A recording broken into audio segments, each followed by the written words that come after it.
Your voice is very sweet. If you have something to lose, then you are losing her. It was foretold in the land of Turuil.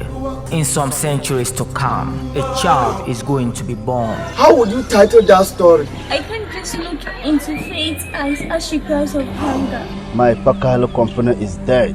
My king, you talk too much. This child will end up jailing the mother, life imprisonment with hard labor. I will deal with you, like a little Bombay. Without me, there is no test.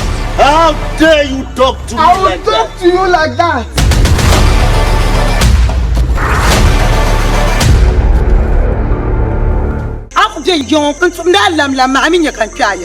You don't walk out on me. I'm still not listening.